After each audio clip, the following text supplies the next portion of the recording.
அது நான் எடுத்து வைக்க சொன்னேனே. எடுத்து வைக்க சொன்னேன் இதை. உன்கிட்ட தான் சொன்னேன். How are you, teacher?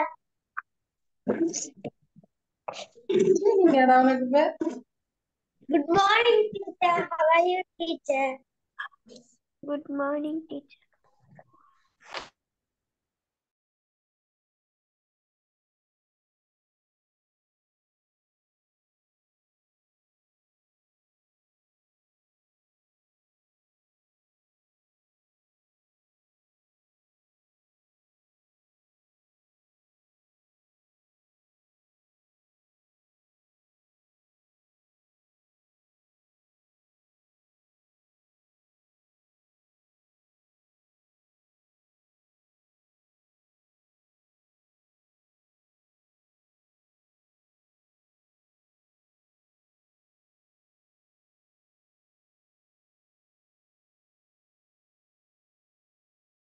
Very good morning.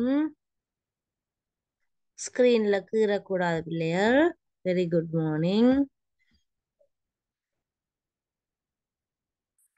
Morning class கணக்கு பேர் வாரதில்லை, பெரும்பாலும் குறைவு. ஏன்னா மார்னிங்ல எழும்பி இருக்க மாட்டாங்க அல்லது லேட்டா எழும்புறதால வாரது குறைவுன்னு யோசிக்கிறேன். சரி, ஓகே. ஆனால் இது நல்ல டைம் என்ன பிள்ளையர், மைண்ட் எல்லாம் நல்லா ரிலாக்ஸா நல்லா ரெஸ்ட் எடுத்து வந்திருக்கிறீங்களா, அப்ப நல்லா உங்களுக்கு விளங்கும். எத்தனை பேர் நீங்கள் இந்த பாடத்தை படிச்சுட்டு இந்த பேப்பர் செய்து பார்த்தாக்கள் கையெழுத்துங்க பார்ப்போம். Okay, very good. நான் அடிக்கடி சொல்ற விஷயம் அதேதான். நீங்கள் ஒரு விஷயத்த உங்களை நீங்க டெஸ்ட் பண்ணிக்கு முதல் அதுக்கு ஒரு பயிற்சி எடுத்துட்டு உங்களை டெஸ்ட் பண்ணி பாருங்க. சரி, ஓகே. கையை கீழே விடுங்க பிள்ளையர். எல்லாருக்கும் வெரி குட் மார்னிங். நாங்கள் டிரெக்டா கடந்த கால வினாத்தாளுக்குள்ள போவோம். ஓகேயா? பக்தவி அன்மியூட் பண்ணுங்க. நான் கதைக்கிறது விளங்குதா? கிளியரா? ஸ்கிரீன் தெரியுதா?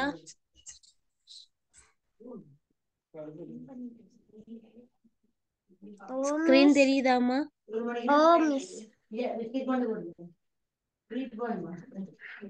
சரி, ஓகே.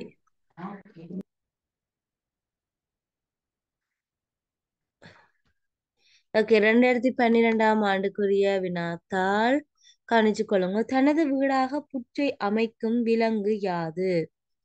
இப்போ ஒரு புற்று அமைச்சு வாழக்கூடிய விலங்கு எதென்று கேட்கிறாங்க. உங்களுக்கு தெரியும் புற்று. அந்த புற்று அமைச்சு வாழக்கூடிய விலங்கு குளவி, பாம்பு, கரையான், தேல் என்று தந்திருக்கிறாங்க. அமார் அன்மியூட் பண்ணுங்க. அமார் சொல்லுங்க பாப்போம். ஒரு புற்றை அமைத்து வாழ்ற விலங்கு எது? கரையான்.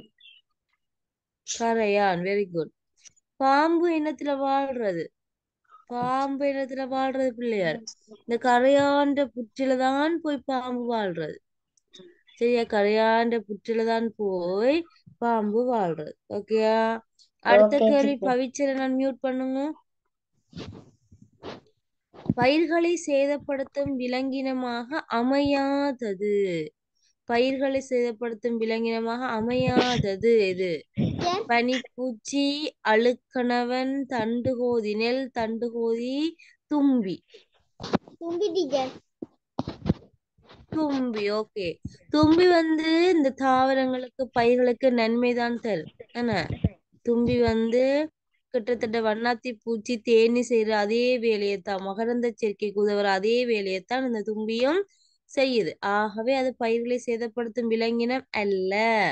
அமையாதது கேட்டிருக்கிறதால நாங்க தும்பியை தெரிவு செய்திருந்தா சரி போட்டுக் கொள்வோம். அடுத்தது, உருவில் உள்ள நிழலினால் குறிப்பிடப்படும் பறவை. இப்ப எங்களுக்கு சில பறவைகளின் அமைப்பு, இப்ப கிளி என்றால் தெரியும், கிளின்ற சொண்டை வச்சு கண்டுபிடிக்கலாம். மயில் என்றால் தெரியும். அதே மாதிரி புறா என்றால் தெரியும். அதோட தோற்றத்தை வச்சு கொண்டு அந்த நிழல் வரைவு உங்களுக்கு தந்திருக்கிறாங்க. அதே மாதிரி இதுல உங்களுக்கு கொக்கு, காணாங்கோழி, மரங்கொத்தி, ஆட்காட்டி குருவி என்று சொல்லி 4 விடைகள் தந்திருக்கிறாங்க. ஓகே, பாப்போம். 4 விடையும் ஓடரா மிஸ் படம் போட்டிருக்கிறார். எதோட இது ஒத்து போகுதுன்னு பாருங்க. எதோட இது ஒத்து போகுதுன்னு பாருங்க. கொக்கு, 2வது காணாங்கோழி, 3வது மரங்கொத்தி, நான்காவது ஆட்காட்டி குருவி. பிள்ளைகள் எல்லாரும் உங்களோட வீடியோ ரன் பண்ணிக்கொள்ளுங்க. எல்லாரும் உங்களோட வீடியோ ரன் பண்ணிக்கொள்ளுங்க ப்ளீஸ் பிள்ளைகள். அப்பதான் நீங்கள் என்ன செய்றீங்கன்னு என்னால பார்க்க முடியும். எழுதுறீங்களா, படிக்கிறீங்களா, பேப்பர் பார்க்குறீங்களா, வாசிக்கிறீங்களா? ஓகே. உங்களோட டிரெக்டா நான் கண்டக்ட்ல இருக்கணும்னா நீங்க உங்களோட வீடியோ ஒன் பண்ணிருக்கணும். ஓகே. சரி. இது என்ன பிராணி என்று பாத்தீங்கன்னா காணாங்கோழி. ரெண்டாவது இருக்கிற படத்தையும் உங்களுக்கு பிளாக் அண்ட் ஒயிட்டா தந்திருக்கிற இந்த படத்தையும் நீங்கள் ஒத்து பார்த்தீங்கன்னா ரெண்டாவது விடைதான் சரியாக அமையும். இது வந்து காணாங்கோழி. சரியா? இது வந்து காணாங்கோழி. நாலாவது இருக்கிற ஆட்காட்டிக்குருவியும் ஒரே மாதிரி தான் இருக்குது. ஆனால் அந்த காலின் உயரம் வந்து அதிகம் பிள்ளை. இந்த உயரம் வந்து காலின் இந்த இந்த பகுதி வந்து அதிகமாக இருக்கிறதால அது வராது. ஓகேயா? சரி, அடுத்த விஷயத்துக்குள்ள போ. 2013ஆம் ஆண்டுக்குரிய வினாத்தாள். இலங்கைக்கு உரிய விலங்கு எதன்று கேட்டிருக்கிறாங்க. நீலப்புல், கிளி, குயில், கொக்கு. இலங்கைக்கு உரிய விராணி, இலங்கைக்கு உரிய முலையூட்டி, இலங்கைக்குரிய மீன், இலங்கைக்குரிய உம் நகருயிர்கள். இப்படியாக அதிகளவான விஷயம் இலங்கைக்கு மட்டும் இருக்குது. அது உங்களுக்கு கட்டாயம் ஒரு கேள்வி வரும். சரியா? அது இலங்கை குறித்தான பிராணி, பறவை, மீன் இது சம்பந்தமாக ஒரு கேள்வி வரப்போகுது. இப்ப எங்கிட்ட தந்திருக்கிறது இலங்கைக்கு உரிய உரிய விலங்கு எதன்று கேட்டிருக்கிறாங்க. நீலப்புல். சரியா?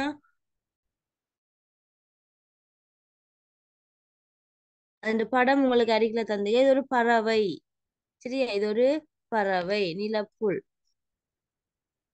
அடுத்தது, இரவில் உலாவி திரியும் விலங்கு எது? ஊர்க்குருவி, மலை நாகணவாய், காகம், நத்தை. சரியா? இரவில் உலாவி திரிகிற விலங்கு வந்து நத்தை. இரவில் உலாவி திரியும் விலங்கு வந்து நத்தை. அப்ப என்ன டீச்சர் இதுல படம் போட்டிருக்கிறீங்க? கருப்பு கலராண்டு கட்டிருப்பீங்க. அது மலை நாகணவாய். சரியா? இந்த படம் இது வந்து மலை நாகணவாய். இப்ப உங்களுக்கு தெரியாமல் இருக்கும் மலை நாகணவாய். அதனால அந்த படம் நான் இதுல உங்களுக்கு போட்டிருக்கிறேன். இரவில உலாவி திரியிற பிராணி வந்து நத்தை. சரியா? ஓகே. அடுத்த கேள்வி. ரிம்ஸான் அன்மியூட் பண்ணி வாசிங்க ஓப்பன். SM ரிம்ஸான். வாசிங்க.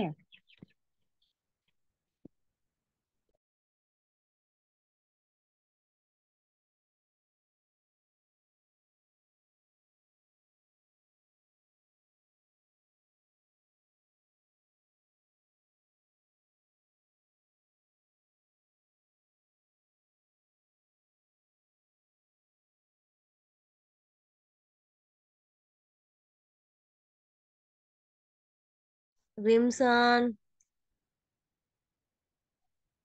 சரி, ஓகே. அக்ஷி ஐஷி அன்மியூட் பண்ணுங்க.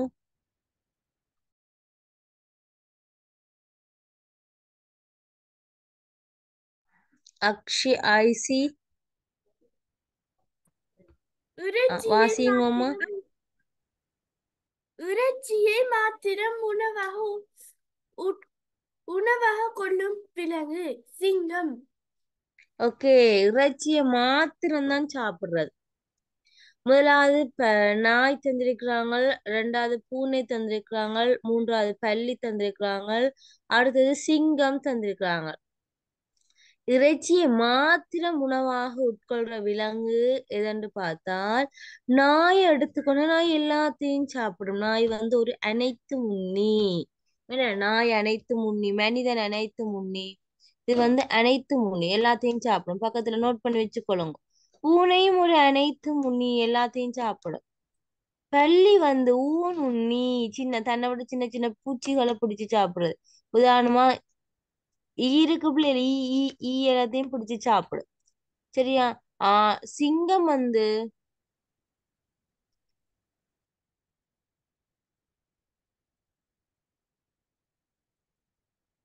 சாரி, பல்லியும் வந்து எல்லாத்தையும் சாப்பிடுமா? பல்லியும் வந்து இப்ப நாங்கள் சமைக்கிற உணவு இருக்குல்லோ அதையும் சாப்பிடும் பல்லி. அப்ப பல்லியும் வந்து அனைத்து முன்னிக்குள்ள வரப்போகுது. சரியா? பல்லி வந்து அனைத்து முன்னி. இதுல இருக்கிற எல்லாமே அனைத்து முன்னி.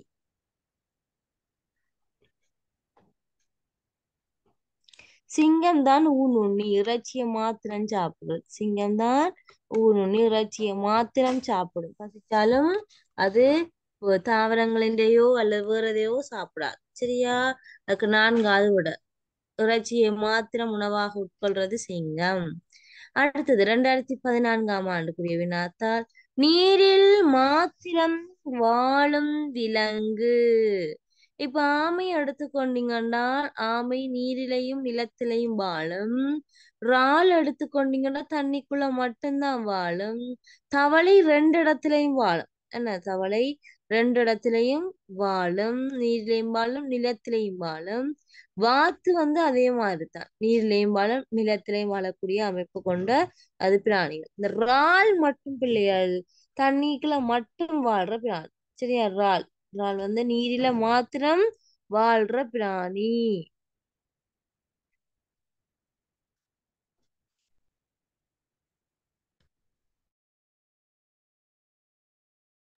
பிரவீன் அன்மியூட் பண்ணி வாசிங்க. ஓப்பன். அடுத்த கேள்வி 35வது கேள்வி. பிரவீன்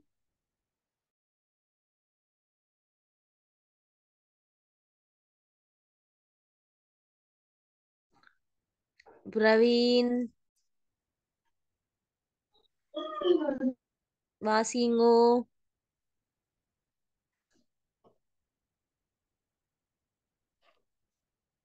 விடையெல்லாம் சொல்றீங்க, வாசிக்க விடும் போது அன்மியூட் பண்றீங்க. ஏன் பிள்ளையார்? அமர் அன்மியூட் பண்ணுங்க.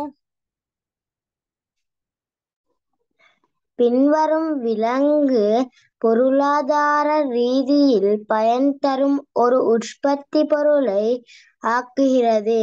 தேனீ.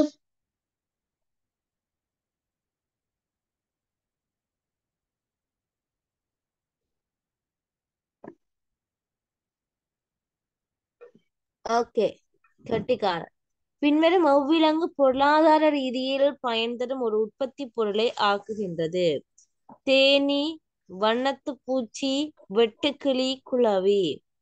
இப்ப இதுல பாத்தீங்கன்னா தேனி என்னத்தை எங்களுக்கு தருது? நீங்கள் கிரேட் 5ல தேனி பேசுகிறது ஒரு பாடம் கூடி தமிழ்ல படிச்சிருப்பீங்க. அதுல அந்த தேனீண்ட வகைகள், தேனி செய்யற வேலைகள், தேனீண்ட எப்படி அது அந்த கூட்டை அமைக்குது, எப்படி கூட்டை பாதுகாக்குது, என்னத்தை சேகரிக்குது, அது என்னத்துக்கு பயன்படும் எல்லாமே அந்த தேனி பேசுகிற பாடத்துல நல்ல விளக்கமா தந்திருப்பாங்க. இந்த தேனி தேனி பிள்ளைகள் தேனை எங்களுக்கு தர்றது, அந்த தேன் ஒரு உணவாகவும், அதாவது உணவாகவும் நாங்கள் அதை பயன்படுத்துறோம். அதே நேரத்துல பாத்தீங்கன்னா மருந்து பொருளாகவும் அதை பயன்படுத்துறோம். நீண்ட காலம் பழுதடையாத ஒரு பொருள்ல தேனும் உண்டு. சரி, அதை தயாரிக்கிறது தேனி.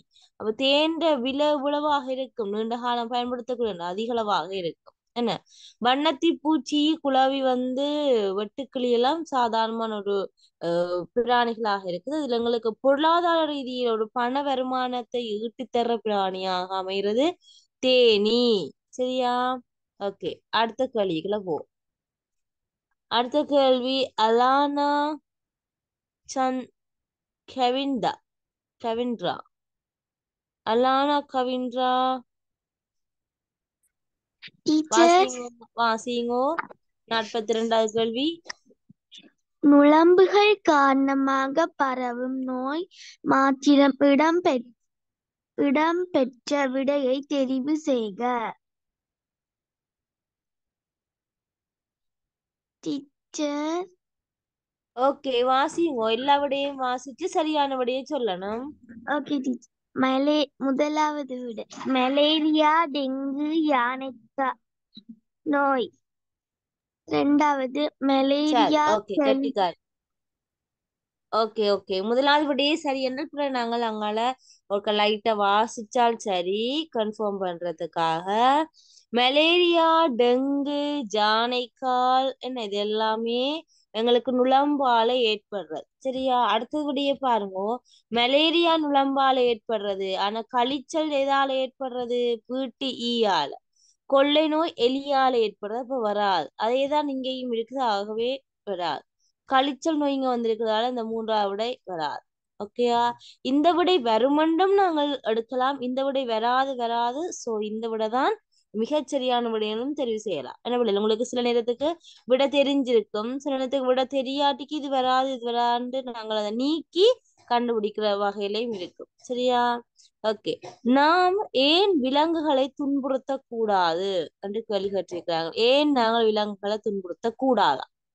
சரியா? இப்ப முதலாவது பாருங்க, விலங்குகளிடமிருந்து பயனை பெற்றுக்கொள்ள முடியும். விலங்கு எங்களுக்கு ஏதோ பாலை தருது, முட்டையை தருது, காசு தருது, இறைச்சி தருகுது. இதனால நாங்க விலங்குகளை உம் துன்புறுத்தக்கூடாதுன்னு சொல்லிக்கிறாங்க. விலங்குகளிடமிருந்து நாம் பாடம் படிக்கத்தக்கதாக இருக்கிறதால அதை துன்புறுத்தக்கூடாது. விலங்குகள் எம்மை போல வாழ விரும்புறதால நாங்க அதை துன்புறுத்தக்கூடாதா? விலங்குகள் அழகாக இருக்கிறதால துன்புறுத்தக்கூடாதா? சரியா? ஷாலிகா அலி அன்மியூட் பண்ணுங்க, சொல்லுங்க பாப்போம். 2 பேரும் என்ன விடை?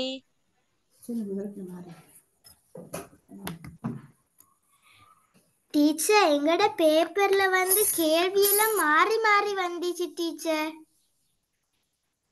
என்ன கேள்விமா? அந்த எங்கட 14வதுக்கு அந்த நுளம்புகள் காரணமாக பரவும் அந்த அதொன்றும் வந்தில்லையில. என்னம்மா சொல்றீங்க? அப்படியா? பாஸ் பேப்பர்லயோ? அக்ஷயா ஐஷி அன்மியூட் பண்ணுங்க, உங்களுக்கு சரியா வந்திருக்கோ பேப்பர்?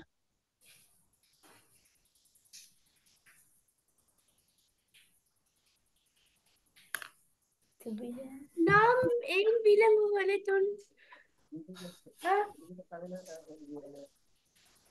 இலங்கை கோழி தட்டு மூளை ஒட்டியது. அப்படியா? கொஞ்சம் வெயிட் பண்ணு. கேள்வி இலக்கம் மாறி இருக்குதா பிள்ளையார்? அப்படியா? கேள்வி மாறி டீச்சர். ஓகே, சரி பாப்போமா. நாங்கள் கேள்வியை பார்த்துட்டு போவோம். உங்களோட பேப்பர்ல எனக்கு உங்களோட பேப்பர் எப்படி வந்திருக்குன்னு தெரியல. என்னோட பிடிஎஃப் தான் பிள்ளைய நான் உங்களுக்கு சென்ட் பண்ணா. நீங்க பாருங்க 2010 நீங்கள் இந்த ஆண்டை பாருங்க பாப்போம். எடுத்துக்கொள்ளுங்க, உங்களோட முதலாவது பேப்பர் எடுத்துக்கொள்ளுங்க. இந்த பக்கம் சரியா வந்ததோ?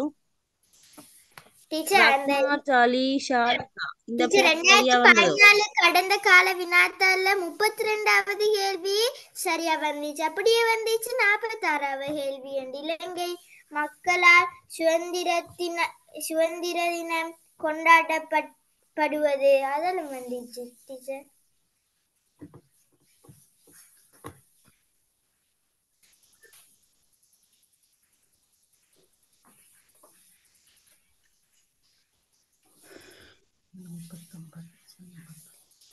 டீச்சர் 31 வந்துட்டு 39 வந்துச்சு.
சாரி பிள்ளைகள், சின்ன நெட்வொர்க் இஷ்யூ ஆயிட்டு. சாரி. ஓகே பிள்ளைகள், இது வந்து பாஸ் பேப்பர் கேள்வி. துஷிபா மியூட் பண்ணுங்க. பாஸ் பேப்பர் உங்களுக்கு வர இல்லையா? சுபிஷா இருக்குது ஆனா பக்கம் மாறி வந்திருக்குது டீச்சர். பக்கம் மாறி வந்திருக்கா? சரி, அது கொஞ்சம் பக்கத்தை நீங்க பார்த்துக்கொள்றீங்களா பிள்ளைகள்? சேஞ்ச் பண்ணி பாக்குறீங்களா? ஏன் அப்படி கஷ்டமா? கேள்வி எல்லாம் வந்திருக்கு தானே? பாருங்க, உங்களுக்கு நான் கேள்வி எல்லாம் வந்திருக்குது. ஓகே, பக்கம் மாறி வந்திருக்கு. சரி, ஓகே. இப்ப இந்த 2012ஆம் ஆண்டு ஓகேயா எல்லாருக்கும்? Okay teacher. சரி, ஓகே. இந்த 2013ஆவது ஆண்டு பாருங்க. அஸ்மான் ஓகேயா? அப்ப 2013ஆம் ஆண்டு பாருங்க. டீச்சர் நான் மத்த பேப்பர் செஞ்சு டீச்சர், பாஸ் பேப்பர் செய்யாம. சரி சரி, ஓகே ஓகே. இப்ப பாஸ் பேப்பர் எடுத்துக்கொள்ளுங்க. டேவின் டேவியன் அன்மியூட் பண்ணுங்க. ஃபர்ஸ்ட் பாஸ் பேப்பர் பார்ப்போம், அதுக்கு அப்புறம் தான் T18 பேப்பர் பார்ப்போம். அதுதான் நீ முதலாவது பாடத்துல இருந்து அப்படித்தான் சேர்த்துக்கிறோம். சரியா? அப்ப 2013ஆம் ஆண்டு, 2014ஆம் ஆண்டும் ஓகேயா? ஓகே. இந்த நம்பருக்குரிய கேள்வியை இந்த பக்கத்தை எடுத்துக்கொள்ளுங்க பிள்ளைகள். இந்த நம்பருக்குரிய 42வது கேள்வி, 57வது கேள்வி வரக்கூடிய பக்கத்தை எடுத்துக்கொள்ளுங்க. கொஞ்சம் பக்கம் சேஞ்ச் பண்ணி வந்திருக்கேன்னு நினைக்கிறேன். பார்த்துக்கொள்ளுங்க. என்னன்னு அப்படி வந்தேன்னு எனக்கு தெரியல. நான் அடுத்த முறை கசர்கிட்ட சொல்றேன், செக் பண்ணி அனுப்ப சொல்லி. ஷாலிகான் மியூட் பண்ணுங்க. இப்போ ஓகேயா? எடுத்துட்டீங்களா இப்ப பக்கம்?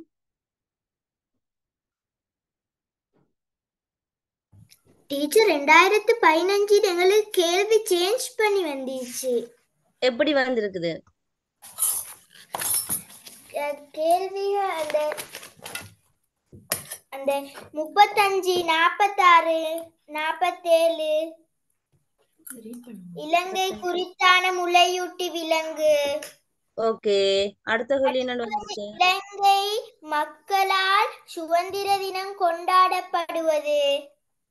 ஓகே, இலங்கை அது ஓகே. அடுத்த கேள்வி. அடுத்து இலங்கையின் தேசிய கொடி சினை ஆகிய இரண்டிலும் காணப்படும் குறியீடுகள் எது? ஓகே, அடுத்த கேள்வி.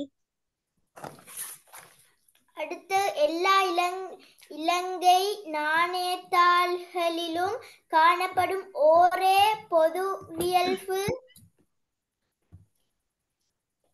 ஓகேம்மா, இது நான் நினைக்கிறேன் 2ஆம் பாடம் மாறி உங்களுக்கு வந்துட்டு. இது பாருங்க, எல்லாம் இலங்கை தொடர்பாக வந்திருக்கு. என்ன இப்படித்தான் எல்லாருக்கும் வந்திருக்கோம் பிள்ளையர். அன்மியூட் பண்ணுங்க. 2-3 பேர் அன்மியூட் பண்ணலாம். வேற அன்மியூட் பண்ணுங்க. பாஸ் பேப்பர் வரல டீச்சர். பாஸ் பேப்பர் வரலையா? இல்ல டீச்சர். இதுக்கு பாஸ் பேப்பர் வர இல்லையோ? இல்ல மேடம், சாரி, எம்ஐ உள்ள பிராணிகளுக்கு பாஸ் பேப்பர் வரையில. அப்படியா? ஓ, டிஐடி மட்டும்தான். T18 மட்டும்தான் வந்திருக்கா? சரி சரி. எல்லாமே ஒன்னாதான் இது வந்திருக்குது. எமது நல்வாழ்வு ஒரு தலைப்புல போட்டுட்டு அது நாம் இலங்கைய. அடுத்து மரம் செடி கொடிகள். கடைசி பக்கம் எம்மை சூழ உள்ள பிராணிகள். சரி சரி, ஓகே. நான் நினைக்கிறேன் என்னென்றால் உங்களுக்கு அந்த ஃபர்ஸ்டா அனுப்பப்பட்டிருக்கிறது மட்டும்தான் வந்திருக்குது. ஓகே, எம்ஐச்சூல உள்ள பிராணிகளுடைய மிகுதி பேப்பர் உங்களுக்கு கிடைக்கல. ஓகே, அப்ப நாங்க பாஸ் பேப்பரை நெக்ஸ்ட் கிளாஸ் பார்ப்போம். இப்ப T80 பேப்பரை பார்ப்போம். சரியா? ஓகே, உங்களுக்கு அனுப்ப விட்டுட்டாங்க. நான் சொல்லி அனுப்ப வைக்கிறேன்னா அடுத்த கிளாஸ் பாஸ் பேப்பர் பார்ப்போம். சரி, இப்ப என்ன சொல்லுங்க? பாஸ் பேப்பர் வேற இல்லையா டீச்சர்? சாலியானோட வீட்ல இருந்து பேசி டீச்சர், ஹெட்டிங் மட்டும் எப்படி சேஞ்ச் ஆகி வந்துச்சு? ஹெட்டிங் மட்டும்தான் சேஞ்ச் ஆகி வந்திருக்குதா? ஓ, அப்படித்தான் விளங்கிய.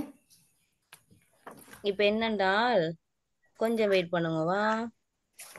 அடுத்தெல்லாம் சரி டீச்சர். அடுத்தெல்லாம் சரியோ?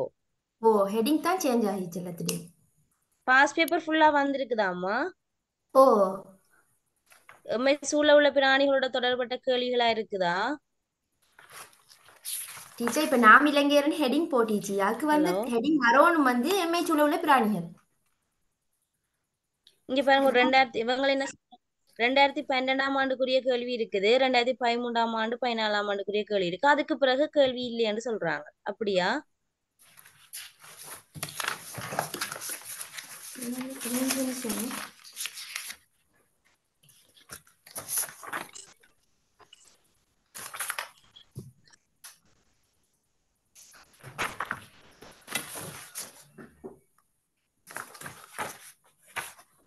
இல்ல இந்த 2013 பாஸ் பேப்பர்ல இந்த கடைசி பக்கத்தை பாத்தீங்கன்னா இருக்குதா? ஓடிச்சு. இப்ப லாஸ்ட் பக்கத்துலயே வந்துருச்சு. நாம் இலங்கைய 2 போட்டு ஹெட்டிங் வந்துருச்சு. 2012, 13, 14, 15, 16 இருச்சு டீச்சர். அப்படியா? அது என்னடா மாறி ஏதோ ஏதோ ஓ பேப்பர்ல மாறிச்சு. மாறி வந்திருக்குன்னு சேஞ்ச் ஆகி போட்டுட்டாங்க. ஓகே, சாரி பிள்ளைகள், பேப்பர்ல ஏதோ மாறி சேஞ்ச் ஆகி போயிட்டாங்க. சுபிஷா சொன்ன மாதிரி தான் சரி. இப்போ நான் ஃபர்ஸ்டா சென்ட் பண்ணதுல உங்களுக்கு 3 பாடம் தான் வந்திருக்கும். செகண்ட், தேர்ட் நான் ஃபுல்லா 16 பாடத்துக்குரிய பாஸ் பேப்பரும் செட் பண்ணி உங்களுக்கு உங்களோட அட்மினுக்கு போட்டுட்டேன். உங்களோட அட்மின் அந்த இதை உங்களுக்கு சென்ட் பண்ணல, நான் உங்கள்கிட்ட சொல்லி விடுறேன். இப்ப நாங்கள் பேப்பர் இல்லாமல் இந்த பாஸ் பேப்பர் படிக்கலாதானே? பாஸ் பேப்பர் ஃபுல்லா பேப்பர்லாம் படிக்கலாம். ஸோ நீங்க T18 பேப்பர் எடுத்துக்கொள்ளுங்க. T18 பேப்பர் பாருங்க, இந்த பேப்பர் உங்களுக்கு வந்திருக்கு தானே? இருக்குதானே பிள்ளைகள்? இந்த பேப்பர் T18 பேப்பர் இருக்குது இல்லை? உண்மை சூழ உள்ள பிராணிகள் T18 உண்மை சூழ உள்ள பிராணிகள் எடுத்துக்கொள்ளுங்க, அது சேஞ்ச் ஆகாது. அதை பார்ப்போமா? அதுக்கு பிறகு நாங்கள் அடுத்த கிளாஸ் பாஸ் பேப்பர் பார்ப்போம். இப்ப டைம் ஓகே, சரி பார்ப்போம். எவ்வளவு தூரம் நம்மளால பார்க்கணுமோ அவ்வளவு கேள்விகளை நாங்கள் பார்ப்போம். ஓகே, கவனிச்சு கொள்ளுங்க. மீனின் சுவாச உறுப்பு எவ்வாறு அழைக்கப்படும்? பூ, சுவாசப்பை, நுரையீரல். சரியா? மீன் சுவாசிக்கிற உறுப்பு பாத்தீங்க என்றால் பிள்ளையார் பூ. மீன் எதன் மூலம் சுவாசிக்கும் என்றால் பூவின் மூலம் தான் சுவாசிக்கும். ஓகேயா? போட்டுக்கொள்ளுங்க. மீன் பூவின் மூலம் சுவாசிக்கும். சார்ஜன் T80 பேப்பர் வச்சிருக்கிறீங்களா?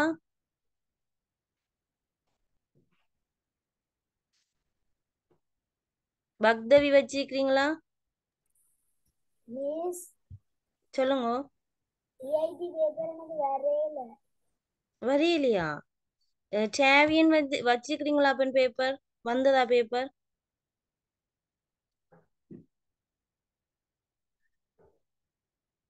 அன்மியூட் பண்ணி சொல்லுங்கடா.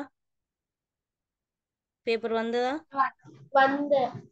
வந்தது. சரி, ஓகே. அப்ப நீங்கள் தான் பிரிண்ட் எடுக்கல. ஒரு ஆளுக்கு இன்னொரு ஆளுக்கு வராவிட்டு இருக்காது பிள்ளையர். சரி, ஓகே. 2வது கேள்வியை பாருங்க. வண்ணத்தி பூச்சியின் வாழ்க்கை படிநிலைகள் எத்தனை? வண்ணத்தி பூச்சி அது வாழ்ற முறையின் அடிப்படையில அந்த வாழ்க்கை படிவத்தை நாங்கள் 4 இதுல சொல்லிக்கொள்ளலாம். ஒன்று முட்டை, அடுத்தது குடம்பி, கூட்டுப்புழு, அடுத்தது நிறையுடலி என்று சொல்லுவோம். நிறையுடலி அல்லது வண்ணத்தி பூச்சி என்று சொல்லிக்கொள்வோம். அடுத்த கேள்வி, கடிகார பறவைகள் பின்வருவனவற்றுள் எது? காகம், குயில், மயில். கடிகார பறவை என்றால் நேரத்தை எங்களுக்கு சொல்ற பறவை எதென்று கேட்கிறாங்க. காகம். காலையில் எழுந்த உடனே காகமும் சேவலும், காகமும் ஒரு கடிகார பறவை தான், கரைகிறது. சேவல் கூவுறது. இதன் மூலம் அது எங்களுக்கு விடியலை அறிவிக்கிறது. நீங்கள் படிச்சிருப்பீங்க, தமிழ்ல கூட இந்த விஷயம் படிச்சிருக்கிறீங்க. கடிகார பறவைகளான காகங்களும் விரைந்து சத்தமிடும் சேவல்களும் அப்படின்னு சொல்லி படிச்சிருக்கிறீங்க. அப்ப கடிகார பறவைகள் உங்களுக்கு தெரியும், காகம். பிராணிகளின் இருப்புக்கு தீங்கு விளைவிக்கக்கூடிய மனிதனின் செயற்பாடு எது? ஒரு பிராணி வாழ வேண்டுமென்றால் அதுக்கு நாங்கள் பாதிப்பு ஏற்படுத்தக்கூடிய மனிதன் செயற்பாடாக இருக்கக்கூடியது. மண் சரிவு மனிதன் செயற்பாடுதான். ஆனால் அதனால பிராணிக்கு இருப்புக்கு தீங்கு விளைவிக்கிறது என்று கேட்டால் இல்லை, அது மனிதர்களுக்கு தான். நிலநடுக்கம் மனிதர்கள் காரணம் அல்ல, காடுகளை அழித்தல் தான் பிராணிக்கு நாங்கள் செய்யற துரோகமாக இருக்கும். ஏன்னா பிராணிகள் பாத்தீங்கன்னா எங்க அதிகம் வாழ்றது? காட்டுலதான் அதிகம் வாழ்றது. காட்டுல வாழ்ந்தாலும் பிள்ளைகள் அவைகள் என்ன செய்வினம்? காட்டுல வாழ்ந்தாலும் பிராணிகள் அதோட இரவு நேரங்களை அதிகம்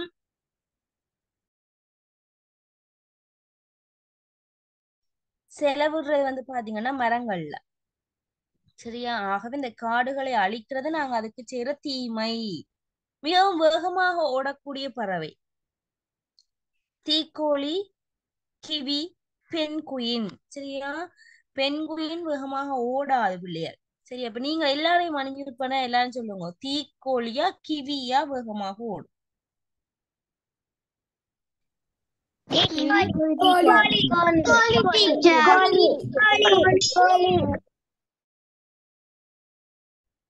ஓகே, தீக்கோழி. வெரி குட், கட்டிக்காரர். தீக்கோழி தான் வேகமாக ஓடுறது. சரி, இதுல நான் உங்களுக்கு படங்கள் எதுவும் வராது பிள்ளைகள். நான் இந்த பேப்பர் உங்களுக்கு ரெடியா வரையில. நான் பாஸ் பேப்பர் விளங்கப்படுத்துறதுக்கு தான் ரெடியா வந்தேன் நான். ஓகே, பிடிஎஃப் வச்சு தான் விளங்கப்படுத்த வேண்டியதாக இருக்குது. சாரி.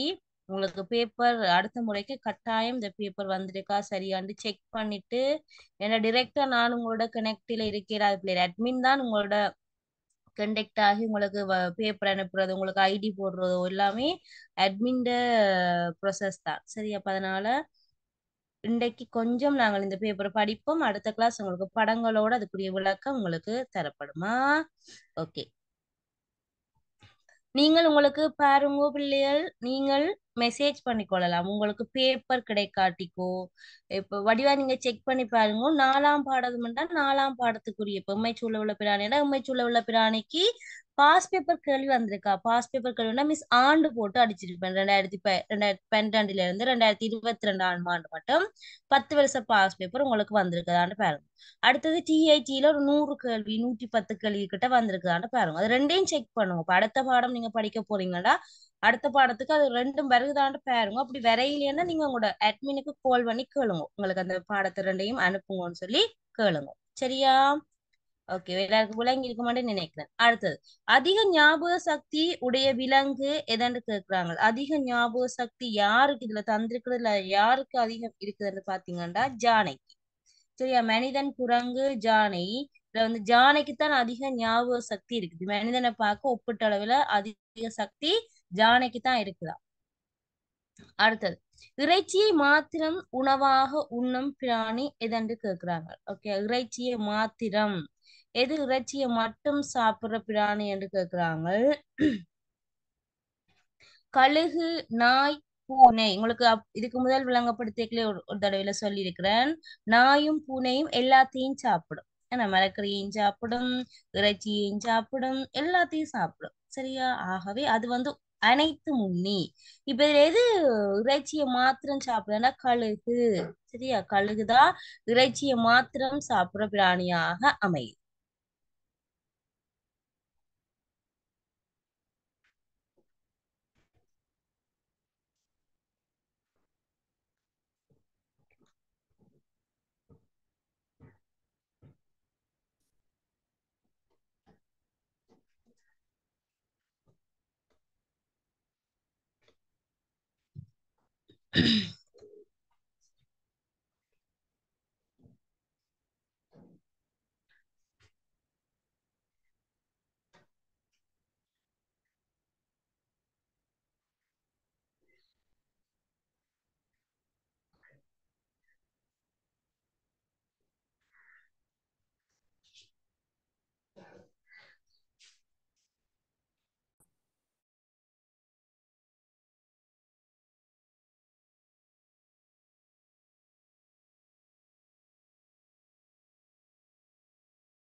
ஓகே, இறைச்சியை மாத்திரம் உண்ற பிராணி வந்து கழுகு பார்த்துட்டோம்.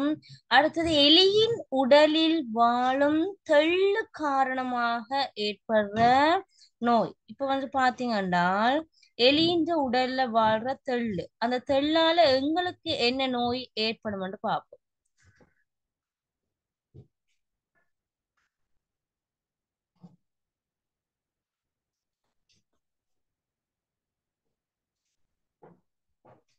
களிச்ச நோய், கொள்ளை நோய், கொலரா. எலியில காணப்படுற தெள்ளு காரணமாக எங்களுக்கு ஏற்படுற நோய் வந்து பாத்தீங்கன்னா கொள்ளை நோய். சரியா, எலி வந்து எதை பரப்பும்? கொள்ளை நோயை பரப்பும்.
ஓகே, அடுத்த கேள்வி கவனிச்சுக்கொள்ளுங்க பிள்ளைகள். எலியின் உடல்ல வாழ்ற தெள்ளு காரணமாக ஏற்படுறது கொள்ளை நோய்.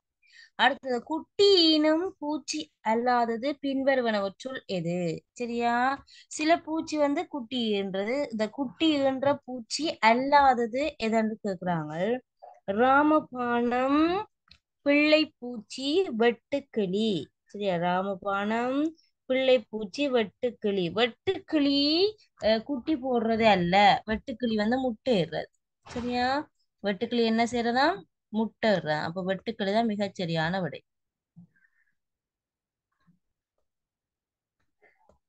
அடுத்த கேள்வி, மலேரியா நோயை பரப்பும் நுளம்பின் பெயர் என்ன? அனோப்ளஸ், கியூலெக்ஸ், ஈடிஸ். சரியா, இதுல வந்து அனோப்ளஸ் தான் பிள்ளைகள் மலேரியாவை தோற்றுவிக்கிறது. அனோப்ளஸ் தான் மலேரியாவை தோற்றுவிக்கிற நுளம்பு. உலகில் உள்ள மிகப்பெரிய முலை ஊட்டி எது? வௌவால், சிம்பன்சி, நீலத்திமிங்கலம். இந்த ப்ளூ வேல் என்று சொல்லிக் கொள்வாங்க. நீலத்திமிங்கலம் இதுதான் உலகிலே இருக்கிற மிகப்பெரிய முலை ஊட்டி. சரியா, உலகிலே இருக்கிற மிகப்பெரிய முலை ஊட்டி வந்து இந்த நீலத்திமிங்கலம். அடுத்தது, நத்தை முட்டையின் நிறம். சரியா, நத்தையின் முட்டை என்ன நிறமாக இருக்குமென்று கேக்குறாங்க. எல்லாரையும் அன்மியூட் பண்றேன், எல்லாரும் சொல்லுங்க. கபிலம், மஞ்சள், வெள்ளை. சரியா, நத்தை முட்டையின் நிறம் என்ன?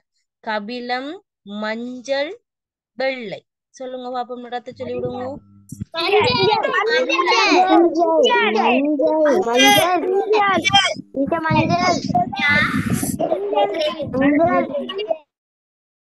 நிறமாக இருக்கும். இலங்கையில் விலங்குகளை வளர்த்து பால் உற்பத்தி செய்யப்படும் பிரதேசம் எது? விலங்குகளை வளர்த்து, அதாவது விலங்குகளை வளர்த்து பிள்ளைகள் அங்கிருந்து பால் உற்பத்தி செய்யற இடம் வந்து பாத்தீங்கன்னா அம்பேவலை. சரி, அம்பேவலையில தான் பால் உற்பத்தி நடக்கிறது.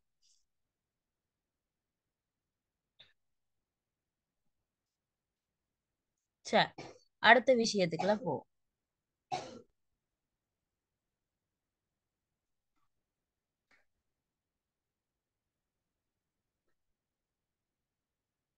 சிறிய சத்தங்களையும் துல்லியமாக கேட்கும் தன்மை கொண்ட பிராணி மான், குயில், முள்ளம், பன்றி. மான், சரியா, மானுக்கு தன் பிள்ளையில் இந்த சின்ன சத்தங்களை கூட துல்லியமாக கேட்கக்கூடியது மான்.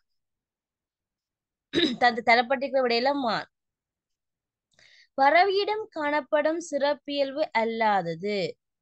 தோகை இருக்குமான்னு கேட்டா எல்லா பறவைக்கும் தோகை இருக்குமா? இல்ல. கைகள் காணப்படுதல், சோடி கால்கள், ஒரு சோடி கால்கள் காணப்படுதல். இப்ப இதுல தோகை இருத்தல் பறவைக்கு இருக்குது. இப்ப பெரும்பாலான ஒரு சில பறவைக்கு இருக்குது. இப்ப வான்கோழி, அடுத்து வந்து பாத்தீங்கன்னா மயில், அதுக்கெல்லாம் பெரும்பாலும் இருக்குது தோகை அல்லது இறகு இருக்குதுன்னு சொல்லிக் கொள்ளுவோம். ஒரு சோடி கால்கள் காணப்படும். ஆனா கை இருக்குமா? மனிதன் மாதிரி கை இருக்குதா பறவைக்கு? இல்ல. அப்ப காணப்படும் சிறப்பியல்பு அல்லாதது கைகள் காணப்படுதல். அடுத்தது இலங்கைக்கு உரித்தான முலையூட்டி எதென்று கேட்கிறாங்க. கெவின், கெவின் என்று அன்மியூட் பண்ணுங்க. இலங்கைக்கு உரித்தான முலையூட்டி சொல்லுங்க பெண். கருங்குரங்கு, முயல், நீர்ப்பாம்பு. கருங்குரங்கு. கெவின், கருங்குரங்கு. ஓகே, கருங்குரங்கு. இப்ப முலையூட்டி என்றால் உங்களுக்கு தெரியும் என்ன, குட்டி என்று பால் கொடுக்கிறது முலையூட்டிகள். அதன் உடல் முழுவதும் ரோமம் காணப்படும் என்றெல்லாம் படிச்சிருக்கிறீங்க. வாய்க்குழிக்குள்ள பற்கள் காணப்படும், உணவை அரைச்சி சாப்பிடும். இப்படியாக சில விடயங்கள் படிச்சிருக்கிறீங்க. அதுகளை கொண்டு நீங்கள் விடை எழுதி கொள்ளலாம். நாகணவாய் என அழைக்கப்படும் பறவை எது? மைனா. சரியா, நாகணவாய் என. சில இடத்துல மைனான்னு தராம நாகணவாய் என்று தந்துருவாங்க. அப்ப தெரியாமல் இருக்கக்கூடாது. நாகணவாய் என அழைக்கப்படுற பிராணி வந்து பாத்தீங்கன்னா, பறவை வந்து பாத்தீங்கன்னா மைனா. பட்டமரத்தில் இலவை கறிக்கும் பறவை எது? காகம், மயில், இரட்டை வாட்குருவி. சரியா, பட்ட மரத்துல இரவை கழிக்கிற பறவை எதென்று பாத்தீங்கன்னா மயில். சரியா, மயில் வந்து பெரும்பாலும் இந்த பட்ட மரங்கள் என்றால் இந்த இந்த கிளைகளற்ற மரங்கள் நாடி இரவை கழிக்கிறது அதிகம். சரியா, அதனாலதான் பட்ட மரத்துல இரவை கழிக்கிற பறவை கட்டிக்கிறாங்க. அதுக்குரிய விட வந்து மயில்.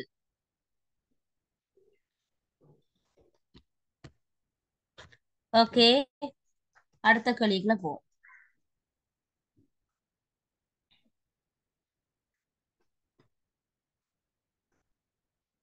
பூச்சிகளுக்கு இருக்கும் கால்களின் எண்ணிக்கை. நீங்க பூச்சி எடுத்துக்கொண்டீங்கன்னா கரப்பான் பூச்சி, 8 கால் பூச்சிக்கு தான் 8.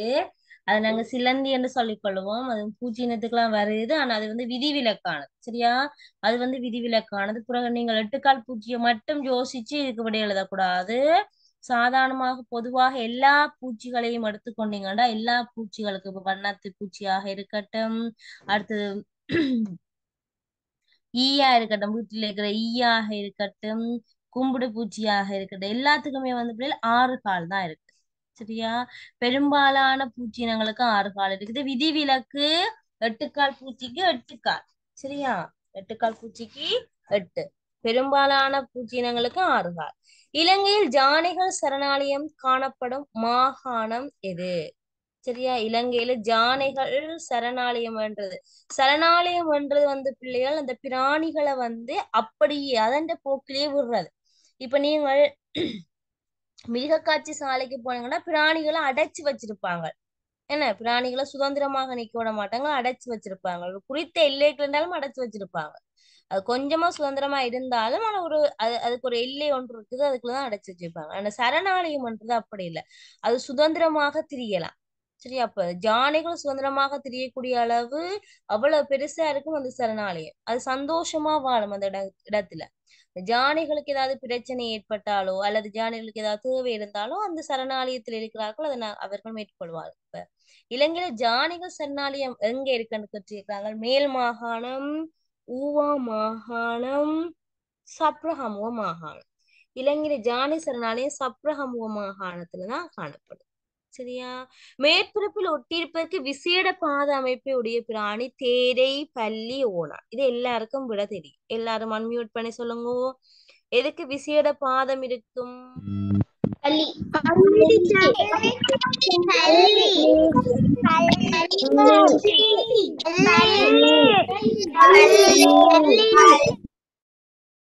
ஓகே, இதுல எனக்கு அந்த படங்கள் காட்டலாம் போயிட்டு பிள்ளைகள் அந்த பேப்பர் உங்களுக்கு மாறி வந்ததுல பிழைச்சு போச்சு. இல்லாட்டிக்கு படங்கள் எல்லாம் காட்டி இருக்கலாம். சரி, ஓகே, பரவாயில்ல. டைம் வேஸ்ட் ஆக்காம நாங்க படிச்சு கொள்வோம்.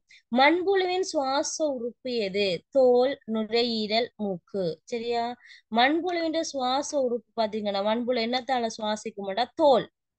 சரியா? நாங்கள் மூக்கால சுவாசிக்கிறோம். சில பறவைகள் அதே மாதிரிதான். ஆனா இந்த மண்புழு வந்து தோல். சரியா? தோல் மூலம் தான் சுவாசிக்குது.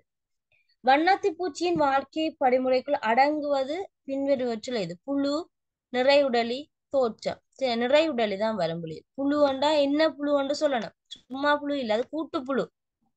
ஆனா சில பேர் புழு வேண்டா புழு இருக்குத்தானே என்று எழுதக்கூடாது. கூட்டுப்புழு வந்திருந்தா தான் சரி. நிறையுடலி என்று சொல்லலாம் முழுமையான தோற்றத்தை. விவசாயியின் எதிரி என அழைக்கப்படும் பிராணி தேனி, தும்பி, வெட்டுக்களி. தேனிக்கு விசிறியும் சுழியும் வரும். அதை மாத்திக்கொள்ளுங்க. தேனி விசிறியும் சுழியும். தேனி ரீங்காரமிடும். ஓகே. தேனி வந்து பாத்தீங்கன்னா விவசாயின்ற நண்பன் என்று சொல்லாம ஏண்டா தேனை சேகரிக்குது, மகரந்த சேர்க்கைக்கு உதவுது. தும்பியும் அதே மாதிரிதான். ஆனா வெட்டுக்கிளி அப்படியா? இலையெல்லாம் வெட்டி சாப்பிடுது. ஏன்னா விவசாயி இந்த தோட்டத்துல வளர்க்குற இலைகளை வெட்டி சாப்பிடுறதால அது வந்து விவசாயிக்கு எதிரியாக வருது. ஓகே, ஆகவே வெட்டுக்கிளி தான் அதுக்குரிய விடை. அடுத்தது 25வது கேள்விக்குள்ள போவோம் பிள்ளைகள்.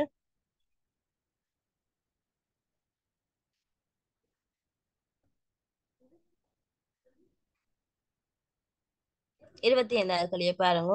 பிராணிகளால் சூழலுக்கு கிடைக்கும் நன்மை அல்லாதது. வெக்ஷிதன் வாசிங்க பாப்போம். மண்ணை சேதமடைய செய்தல், மகரந்த சேர்க்கைக்கு உதவுதல், வித்து பரம்பலுக்கு உதவுதல். பிராணிகளால் சூழலுக்கு கிடைக்கும் நன்மை அல்லாதது. மண்ணை சேதமடைய செய்தல், மகரந்த சேர்க்கைக்கு உதவுதல், வித்து பரம்பலுக்கு உதவுதல். மண்ணை சேதமடைய செய்தல். வெரி குட், கட்டிக்காரன். அல்லாதன்னு வர்ற கேள்வி வந்து பொல்லாத கேள்வி. அதை நீங்கள் வடிவா வாசிக்கணும். சரியா? பிராணிகளால் சூழலுக்கு கிடைக்கிற நன்மை அல்லாதது. மண்ணை சேதமடைய செய்தல், மகரந்த சேர்க்கைக்கு உதவுறது நன்மை. சூழலுக்கு கிடைக்கிற நன்மை மகரந்த சேர்க்கைக்கு உதவிச்சோண்டா பூ காயாகும், காய் கனியாகும், கனியிலிருந்து பழம் கிடைக்கும், பழத்திலிருந்து வித்து இருக்கும், வித்திலிருந்து திருப்ப மரம் முளைக்கும், திருப்ப பூ பூக்கும். இப்படியோ நடந்து கொண்டே இருக்கு. இனப்பெருக்கத்துக்கு அது வித்திடும். வித்து பரம்பரம் சேம் விஷயம். சரியா? ஆனா மண்ணை சேதமடைய செய்யறது பிராணிகளால் சூழலுக்கு கிடைக்கும் நன்மை அல்லாதது. இப்ப எப்படி மண்ணை சேதமடைய செய்யறா? இப்ப ஜானி எல்லாம் வந்து ஒரு இடத்துல வந்து 2-3 தரம் அதோட காலால அழுத்திட்டுதாண்டா என்ன செய்யும்? அந்த இடத்துல பள்ளம் பெறும். என்ன? அப்ப மண்ணை சேதமடைய செய்யறது சில பிராணிகள் இருக்குது பிள்ளையார், மண்ணை சேதமடைய செய்யற பிராணிகள். அப்ப அதனால அது எங்களுக்கு நன்மை அல்லாதது. அதுதான் சேதமடைகிறது நன்மை அல்லாது. விரலிடை மென்சவை பயன்படுத்தி நீந்தும் பறவை அல்லாதது. பிள்ளைகள் விரலிடை மென்சவ் வேண்டால் இதுல ஒரு படம் உங்களுக்கு படம் காட்டு இல்லாதால வரைஞ்சுதான் காட்ட வேண்டி இருக்குது. இங்க பாருங்க, இது பறவைன்ற காலண்டு வச்சுக்கொள்ளுங்க.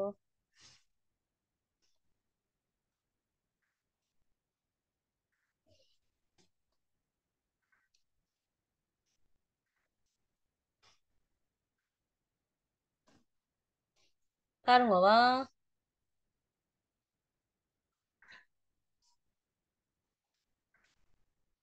இது பறவைன்ற காலண்ட தோற்றம். இந்த இதுக்குள்ள வந்து பாத்தீங்கன்னா இப்படி சவ்வு மாதிரி இருக்கும் போல பாருங்க. இப்ப விளங்குதா? இதைத்தான் சொல்றது விரலிடை மென் சவ்வு. சரி, உங்களோட கைகளை நீங்கள் இப்படி கொஞ்சமா லைட்டா உங்களோட கைகளை விரிச்சு பாத்தீங்கன்னா உங்களோட பெருவிரலுக்கும் உங்களுடைய இந்த 2வது சுட்டு விரலுக்கும் இடையில பாருங்க ஒரு தோற்றம் இருக்கும். ஓ, இதே மாதிரி ஒரு பறவைக்கு இருக்குது. சரியா? அது என்ன பறவைன்னு கேக்குறாங்க. காகம், நீர்க்காகம், வாத்து. ஓகே. விரலுடை மென்சையை பயன்படுத்தி நீரில் நீந்தும் பறவை அல்லாதது. இதை பயன்படுத்தி தண்ணிக்குள்ள நீந்துற பறவை அல்லாதது எதான்னு கேக்குறாங்களே. எது விரலுடை மென்சவை பயன்படுத்தி நீந்தாத பறவை எது? காகம் டீச்சர். காகம் டீச்சர். காகம். காகம். காகம் டீச்சர். காகம் டீச்சர். காகம் டீச்சர். Okay, very good. காகம். என்ன விரலுடை மென்சவை பயன்படுத்தி நீந்தாத பறவை எதுன்னு பாத்தீங்கன்னா காகம். சரியா? ஈருடக வாளி பின்வற்றில ஈருடக வாளி என்றது வந்து பிள்ளைகள் நல்லா கவனிச்சு கொள்ளுங்க. ஈருடக வாளி என்றது അതിന്റെ சின்ன பருவத்திலிருந்து அலி ஷாலிகா கவனிக்கணும். ஈருடக வாளி என்றது அந்த சின்ன பருவத்தில இருந்து அதனுடைய நிறைவுடலி பருவம் மட்டும் அதுக்கு பிறகு வர்ற பருவங்கள் எல்லாத்துலயுமே தண்ணீர்களையுமா இருக்கட்டும் அல்லது நிலத்திலேயாக இருக்கட்டும் ஃபுல்லாக உயிர் வாழக்கூடிய வகையில அமைகிறதுதான் ஈருடக வாளி. சரியா? இப்ப இதுல சில பிராணிகள் வந்து பாத்தீங்கன்னா அதோட முன் தோற்றம் இப்ப தவளை எல்லாம் பாத்தீங்கன்னா முன்னுக்கு தண்ணிக்குள்ள வாழும், அதுக்கு பிறகு வந்து பாத்தீங்கன்னா நிலத்துலதான் வாழும். சரி, அது தவறாக நாங்க புரிஞ்சு கொண்டிருக்கிறோம். ஈருடக வாளிகள் ரெண்டு இருக்குது, ஒன்று வந்து தேரை, அடுத்தது சலமந்தரா. இது ரெண்டும் தான் ஈருடக வாளிக்கு நாங்க சொல்லுவோம். ஆனால் தண்ணீரையும் வாழும் நீரிலையும் வாழுமான்னு கேட்டா ஆமையை சொல்லலாம், தவளையை சொல்லலாம், தேரையை சொல்லலாம், சலமந்தராவை சொல்லலாம். ரெண்டிலே மட்டும் அதோட சின்ன பருவத்தில இருந்து இப்ப நீங்கள் வந்து சின்ன நிலை இருந்து பெரிதாக மட்டும் நீங்க நிலத்துல வாழ்றீங்க. அப்ப நீங்க நிலத்துல வாழ்ற ஒரு உயிரினம் நான் சொல்றேன். அதே மாதிரி இந்த தேரை எடுத்துக்கொண்டீங்கன்னா அது சின்னதுல இருந்து அதோட நிறையுடலி பருவம் மட்டும் அது என்னத்துல வாழும், தண்ணீருக்குள்ளேயும் வாழும் முழுமையா, தண்ணீருக்குள்ளேயும் முழுமையா வாழும், அப்படி இல்லைன்னா நிலத்திலையும் முழுமையா வாழும். அதுக்கு ரெண்டு இடத்துலயும் வாழ்றதுக்கான சக்தி இருக்குது. ஆனால் தவளைக்கு அப்படி அல்ல. சரியா? தவளை வந்து ஆரம்ப கால பகுதிய தண்ணீர்களையும் பிற்கால பகுதிய எங்கேயும் வாழுது, நிலத்திலையும் வாழும். அது ரெண்டு இடத்துலயும் வாழும், ஆனா முழுமையாக வாழுமான்னு கேட்டா இல்லை. சரியா? இப்ப நல்லா விளங்கிக் கொள்ளணும். ஈருடக வாளி ரெண்டு தான் இருக்குது, தேரை. சரியா? தேரை, அடுத்தது சலமந்தரா. அடுத்தது நுட்பமாக கூடுகட்டும் பறவை அல்லாதது என்று கேட்டிருக்கிறாங்க. சிட்டுக்குருவி தேன்குருவி எல்லாம் நுட்பமா கட்டும், கிளிக்கு அப்படி கட்ட தெரியாது. வண்ணத்து பூச்சியின் பிரதான உணவு எது? தேன், பூ, தாவர இலை. பூவில இருக்கிற தேன் தான் அதோட உணவு. ஏன்னா அமுதம், அமுதம் தான் அதோட உணவு. இலங்கை மிருகக்காட்சி சாலை அமைந்துள்ள இடம் எது? கொழும்பு, கம்பஹா, காலி. சரியா? கொழும்பு, கம்பஹா, காலி. எங்க இருக்குது இலங்கையின் மிருகக்காட்சி சாலை எங்க இருக்குது என்று பாத்தீங்கன்னா பிள்ளைகள் கொழும்புல இருக்குது. ஓகே, அடுத்த கேள்வி. இளம் பருவத்தில் பால் குடித்து வளரும் பிராணி எது? இளம் பருவம் மட்டும், இளம் பருவம் மட்டும் பால் குடிச்சு வளர்ற பிராணி எதன்னு கேக்குறாங்க. ஆமை, ஓணான், வௌவால். அப்படியே உங்களுக்கு தெரியுது. பால் குடிச்சு வளர்றது என்னது? முலையூட்டி. முலையூட்டி தான் குட்டி போட்டு பால் கொடுக்கும். சரி, அப்ப குட்டி போட்டு பால் கொடுக்கறது இதுல எது? வௌவால். உங்களுக்கு தெரியும், ஒரு பறக்கிற முலையூட்டி வௌவால். அப்ப வௌவால் குட்டி போட்டு தன்னை குட்டிக்கு பால் கொடுக்க போகுது. ஏன்னா இளம் பருவத்தில் பால் குடித்த சின்ன பருவத்துல பால் குடிச்சு வளர்ற பிராணி எதுன்னு கேக்குறாங்க, வௌவால். இயற்கை சூழலின் தாவரங்களின் சமநிலையை பேண உதவுவது புலி, யானை, நத்தை. இயற்கை சூழல் தாவரங்களின் சமநிலையை பேணுறதுக்கு உதவுறது, தாவரத்தின் சமநிலையை பேணுறதுக்கு உதவுறது என்னன்னு கேக்குறாங்க பிள்ளைகள். புலியா, ஜானையா, நத்தையா? தாவரங்களின் சமநிலையை பேணுறதுக்கு ஜானை தான் உதவுது. ஏன்னா ஜானை ஒரு தாவர உண்ணி, தாவரத்தை மட்டும்தான் சாப்பிடும். இப்போ சூழல்ல வந்து தாவரம் அதிகரிச்சுதுன்னா ஜானை அதை சாப்பிட்டுதானே அது சமநிலையா போயிடும். ஓகேயா? அதான் இதுல கேட்டிருக்கிறாங்க. பின்வற்றில் மனிதனின் பின்வரும் எந்த செயற்பாடு பிராணிகளின் குடித்தொகைக்கு பாதிப்பை ஏற்படுத்தும்? குடித்தொகை என்றால் அது வாழ்றதுக்கு, அதன் எண்ணிக்கைக்கு எது பாதிப்பு ஏற்படுத்தும் என்று கேட்டிருக்கிறாங்க. காடு வளர்ப்பு, ரசாயன பீடை நாசினி பாவனை, இயற்கை விவசாயம். காடு வளர்த்தால் பிராணியும் சந்தோஷமா வளரும். சரி, இயற்கையாக விவசாயம் செஞ்சா பூச்சிகளும் ஏதோ அங்க இங்க இருக்கிற ஏதோ ஒரு சின்ன சின்ன விலங்கினங்களும் உயிர் வாழும். இயற்கை என்றால் அது இயற்கையால யாருக்குமே பாதிப்பு இல்லை, செயற்கையாலதான் பாதிப்பு. சரியா? இயற்கையால யாருக்கும் எந்த பாதிப்பும் நடக்காது. ரசாயன பீடை நாசினி பாவனை. சரியா? ரசாயனம் கலந்து தெளிச்சு விட்டா எங்கட வயல்ல வாழ்ற சின்ன பூச்சி புழுக்கள் எல்லாம் செத்து போயிடும். சரியா? ரசாயனம் கலந்ததை சாப்பிடுறதால அது செத்து போயிடும். அதனால அது பிராணிக்கு தீங்கு. எந்த பிராணியின் கூட்டத்தில் ராணி இருக்காது என்று கேட்கிறாங்க. கரையான், தேனி, வண்ணத்து பூச்சி. சரி, அப்ப தேனி, வண்ணத்து பூச்சியில எல்லாம் இந்த ராணி தேனி, ராணி வண்ணத்து பூச்சி என்றெல்லாம் இருக்குது. கரையான்ல அப்படி இல்லை. சரியா? கரையான்ல அப்படி இல்லை. தமிழ் புத்தகத்தை எடுத்து அந்த பாடத்தை தெரியாதாக்கள் அந்த தேனி பேசுறது அந்த வாசிட்டீங்கன்னா கொஞ்சம் விளங்கும். இந்த ரெண்டு கேள்வி விளங்கும் உங்களுக்கு. இதுல ஒரு கேள்வி வந்தது, பாஸ் பேப்பர் கேள்வி வந்தது. ஓகே, அடுத்தது முலையூட்டி ஒன்றினை இனங்காண்பதற்கான ஒரு இயல்பு. மனிதனும் ஒரு முலையூட்டி தான். நான் சொல்றதெல்லாம் உங்களுக்கு இருக்குதான்னு பாருங்க. மனிதனும் ஒரு முலையூட்டி தான். உங்களுக்கு உடல் முழுவதும் ரோமம் காணப்படும். நல்லா உத்து பாருங்க. உடல் முழுவதும் சின்ன சின்ன மயிர் போன்ற அமைப்பு இருக்கும், ரோமம் இருக்கும். சரியா? ஓகே, இருக்குதா? அடுத்தது வந்து பாத்தீங்கன்னா குட்டி என்று பால் கொடுக்குறது. நீங்க எல்லாம் சின்ன பிள்ளையா இருக்கீங்களா, பால் குடிச்சுதான் வளர்ந்துருப்பீங்க. ஓம் தானே சார்? ஓகே, அந்த விஷயம் சரி. அடுத்தது வந்து பாத்தீங்கன்னா வாய்க்குள்ள பற்கள் காணப்படும். சரியா? வாய்க்குள்ள எல்லாருக்கும் பற்கள் இருக்குதா? ஓகே. அடுத்து வந்து அரைச்சுதான் நாங்க அங்கட உணவை சாப்பிடுவோம். என்ன ஒரு மிக்சருக்குள்ள ஒரு மிக்சிக்குள்ள ஏதாவது போட்டு அரைச்சு கிரைண்டர் பண்ணி அதை தர்ற மாதிரி நாங்களே அரைச்சுதான் சாப்பிடுவோம். அடுத்தது நாங்கள் சுவாசிக்கிறது வந்து நுரையீரல் மூலம், மூக்காலங்கட ஒட்சிசனை எடுத்து நுரையீரல் மூலம் தான் நாங்க சுவாசிக்கிறோம். இதே மாதிரி தான் பிராணி. சரியா? முலையூட்டியான இதே மாதிரி தான் அந்த பிராணிக்கும் இருக்கும். அந்த பிராணிய இனங்காடுறதுக்கான ஒரு இயல்பு எது?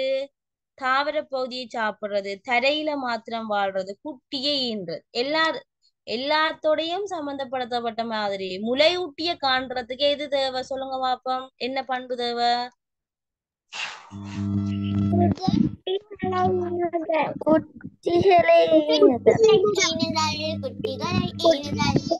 குட்டிகளை ஈனுதல். இப்ப வந்து பாத்தீங்கன்னா முலையூட்டி வந்து சில நேரம் தாவர பகுதியை சாப்பிடலாம், சாப்பிடாமலும் போகலாம்.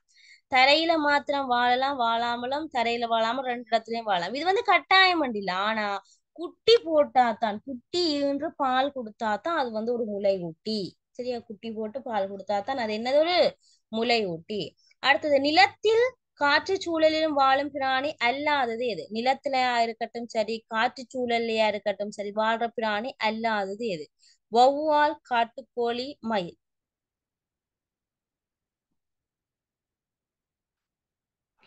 வௌவால் தான் பேர். சரியா? நிலத்திலும் காற்று சூழலிலும் வாழும் பிராணி அல்லாதது வௌவால். வௌவால் வந்து நிலத்துல வாழாது, நிலத்துல இருக்காது. வந்து பாத்தீங்கன்னா பகல்ல எங்க தொங்கிக் கொண்டிருக்கும். நல்லா யோசிச்சு பாருங்க. பகல்ல இங்கே அது மரங்கள்ட இதுலயும் அது தலைகீழாக தொங்கும். என்ன வௌவால் எப்படி தொங்கும்? தலைகீழாக தொங்கும். அந்த வளைகள்ல, எங்க வீடுகள்ல இருக்கிற அந்த வளைகள்ல தொங்கும், அல்லது மரத்துல தொங்கும், தலைகீழா தொங்கும் பகல் வேளைகள்ல. ஓகே, அதுக்கு வந்து இந்த காற்று சூழல்ல வாழ்றதுக்குரிய இது வந்து குறைவாக இருக்கும். நிலத்திலையும் அது வாழாது. ஆனா காட்டுக்கோழி, மயில் எல்லாம் நிலத்துல வாழும். ஏன்னா அது வந்து வானத்துல வந்து அதிகமா பறக்காது. மயில் எல்லாம் பறவைதான். ஆனா மயில் பறக்குமான்னு கேட்டா இல்ல, பறக்க தெரியாது மயிலுக்கு. கோழியும் பறவைதான். ஆனா கோழி வானத்துல பறந்து பார்த்திருக்கிறீங்களா? யார்ட்டையாவது வீட்டு கோழி வானத்துல பறந்து பார்த்திருக்கிறீங்களா? அண்டா அது அதிசயமா தான் இருக்கு. என்ன அதுக்கு வந்து செட்டே இருக்குது. அப்ப ஏன் அது பறக்கையில? நீங்க யோசிச்சிருக்கிறீங்களா? அப்ப அது ஏன் அது பறக்கையில? அதுக்கும் சட்டை இருக்குது. அதுவும் அது பறவை மாதிரி தான் இருக்குது. அப்பயே அது பறக்கல. அது பறக்கும், ஆனா வானத்துல பறக்காது. எப்ப பறக்கும்? பவிச்சரன் என்ன பிடிச்சு சமைக்க போறாருன்னா அந்த டைம் பறக்கும். என்ன இன்னைக்கு பவிசரன் வீட்டை கோழிக்கறி காய்ச்ச போறாங்கன்னா பவிசரன் வீட்டை கோழியை பிடிக்க போனா கோழி பறக்கும். ஆபத்து வேளையில மட்டும்தான் அந்த கோழிகள் பறக்கும். சரியா? ஆபத்து வேளையில மட்டும்தான் கோழி என்ன செய்யும்? கொஞ்சமா பறக்கும் மேலெழும்பி. சரி, கவிஷா என்ன பிடிக்க போறா, சமைக்க போறான்னா அதுக்கு விளங்கிடும். அது பெருசா கொஞ்சமா பறக்கும் மேலெழும்பி. மற்றும்படி அது பறக்காது, வானத்துல எல்லாம் பறக்காது. அதே மாதிரிதான் மயில். சரியா? வானத்துல பறக்காது. அடுத்து எதிரிகள் துரத்தும் போது மிகவும் வேகமாக ஓடி தப்புறது பன்றி, யானை, மான். மான் வந்து பிடிக்காத வகையில வேகமா ஓடும். சரியா? மான் வந்து வேகமாக ஓடும். இப்ப உங்களே கூட பிள்ளைகள் நல்லா ஓடுங்கன்னு சொன்னா நீங்க ஒரு அளவுதான் ஓடுவீங்க. சரியா? இப்ப ஏதாவது ஒரு பரிசு இருக்குது ஓடுங்கோண்டா என்ன செய்வீங்க? கொஞ்சம் வேகமா ஓடுவீங்க. நீங்க ஓடாட்டிக்கு உங்களை பின்னால நிக்கிற புலி சாப்பிட்டுருமாண்டா, உயிரை கையில பிடிச்சா அப்படி ஓட்டம் ஓடுவீங்க, உசைன் போல்ட் மாதிரி. என்ன அப்படித்தான் இந்த மான். சரியா? சாதாரண இடத்துல ஒரு அளவா துள்ளி துள்ளி பாயும். தனக்கு தன் உயிருக்கு யாராவது தன்னை பிடிச்சு சாப்பிட போறாங்கன்னா அப்படி ஓடும். சரியா? அடுத்த கேள்வி, தூரத்தில் இருந்தவாறு இதையை கண்டுபிடித்து உண்ணும் பிராணி எதுன்னு பாத்தீங்கன்னா வௌவால். சரியா? வௌவாலுக்கு வந்து இந்த வௌவாலின் குரல் வந்து இவ்வளவு தூரம் பயணம் செய்யக்கூடியது. அது எதிரொலிகள் மூலம் தன் உணவை கண்டுபிடிச்சு சாப்பிடும். அது இருந்த இடத்துல இருந்தே எங்க தனக்கு அது சத்தம் எழுப்பும் போது ஒரு தடை வரும். அந்த தடையில இருந்து அந்த சத்தம் அதுக்கு திருப்பி கேட்கல, ஓகே இங்கதான் என்ற சாப்பாடு இருக்குன்னு சொல்லி அதை கண்டுபிடிக்கும். சரியா? ஓகே பிள்ளைகள், எங்களுக்குரிய நேரம் ஃபினிஷ் ஆயிட்டு. உங்களுக்கு இந்த இந்த பேப்பர் குழப்பத்தால இடைக்குள்ள கொஞ்சம் டைம் உங்களால பேலன்ஸ் பண்ணிடலாம் போயிட்டு. அடுத்த கிளாஸ் உங்களுக்கு ஒழுங்கான சரியான இதுண்ட மிச்சத்தை பார்த்துட்டு தான் பாஸ் பேப்பர் பார்ப்போம். சரியா? இதுண்ட மிச்சத்தை பார்த்துட்டு பாஸ் பேப்பர் பார்ப்போம். அடுத்த கிளாஸ் உங்களுக்கு ஒரு அரை மணித்தியாலம் கூட எடுக்க வேண்டி வர மாட்டேன்னு நினைக்கிறேன். ஏன்னா இங்க மிஸ் ஆயிட்டு. ஸோ அடுத்த கிளாஸ்ல அந்த இதை நாங்கள் ஃபினிஷ் பண்றதுக்கு கட்டாயம் எனக்கு ஒரு அரை மணித்தியாலம் தேவை. ஸோ அரை மணித்தியாலம் அடுத்த கிளாஸ் கூட எடுப்பேன். உங்களுக்கு பேப்பர்ல ஏதாவது நீங்க பாருங்க பிள்ளைகள், உங்களுக்கு பாஸ் பேப்பர் என்றால் 2012ஆம் ஆண்டுல இருந்து 2022ஆம் ஆண்டும் வந்திருக்குதா? சரியா? உதாரணமாக நான் பயன்படுத்துவேன் இந்த 10 வருஷ கேள்வியும் வந்திருக்குதா பாஸ் பேப்பர்ல? அடுத்தது T18 வினாத்தால 100 கேள்வி வந்திருக்குதா? அதை நீங்க செக் பண்ணிக்கொள்ளும். சரியா? ஓகே, அப்ப நாங்கள் இதோட இந்த 38வது கேள்வியோட நாங்க இந்த கிளாஸை முடிச்சுக்கொள்வோம். அடுத்த விஷயத்தை நாங்கள் தொடர்ச்சியாக அடுத்த கிளாஸ்ல பார்ப்போம். அடுத்த கிளாஸ் ஒரு அரை மணித்தியாலம் உங்களுக்கு கூட எடுப்பேன். ஓகே, எல்லாருக்கும் பாய். Bye, teacher. Bye, teacher. Bye, teacher.